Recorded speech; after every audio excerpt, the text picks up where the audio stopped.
ஒரு அழகான அடர்ந்த காட்டில் ஒரு துருதுருப்பான முயல் இருந்தது. அதன் பெயர் பொன்னி.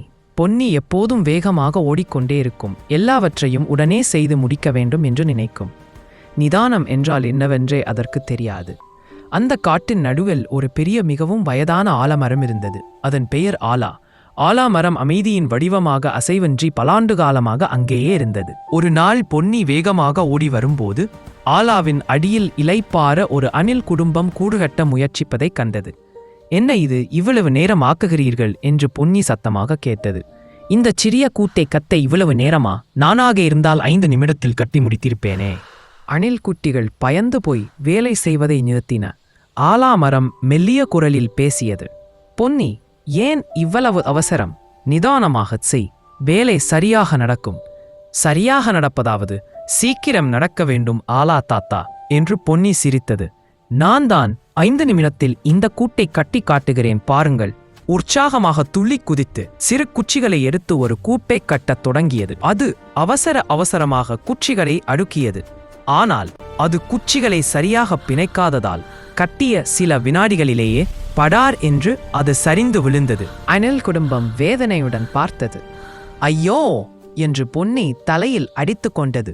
நான் மிகவும் வேகமாகச் செய்தேன், அதனால் தான் விழுந்து விட்டதோ? ஆலாமரம் தன் நிழலை இன்னும் பரப்பி அமைதியாகச் சொன்னது. பொன்னி, வேகமாகச் செயல்படுவது தவறில்லை. ஆனால் நிதானமின்றி செயல்பட்டால் விலங்கு இப்படித்தான் இருக்கும். வேகம் முக்கியம், அதைவிட துல்லியமும் பொறுமையும் மிக முக்கியம். உனக்கு வெற்றி தேவையென்றால் உன்னுடைய ஆற்றலுடன் பொறுமையையும் சேர்த்து பயன்படுத்த வேண்டும். பொன்னிக்கு அதுவரை இது போன்ற ஒரு படிப்பினை கிடைத்ததில்லை.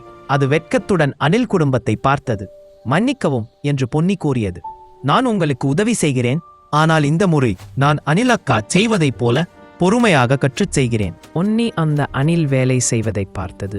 அணில் ஒவ்வொரு குச்சியையும் கவனமாக வைத்தது. பின்னர் அதை இறுக்கமாக பிணைத்தது. பொன்னி அதைப் போலவே அமைதியாகவும் நிதானமாகவும் குச்சிகளை அடுக்கத் தொடங்கியது.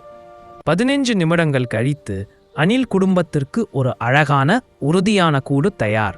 பொன்னி பெருமையுடன் பார்த்தது. இதுதான் உண்மையான வெற்றி, வேகத்தை விட அமைதியே சிறந்தது என்று பொன்னி மெதுவாகச் சொன்னது. அன்று முதல் பொன்னி தான் செய்யும் வேலையை அவசரமின்றி நிதானத்துடனும் பொறுமையுடனும் செய்ய கற்றுக்கொண்டது. காட்டுக்கே பொன்னியின் மாற்றம் ஒரு நல்ல பாடமாக அமைந்தது.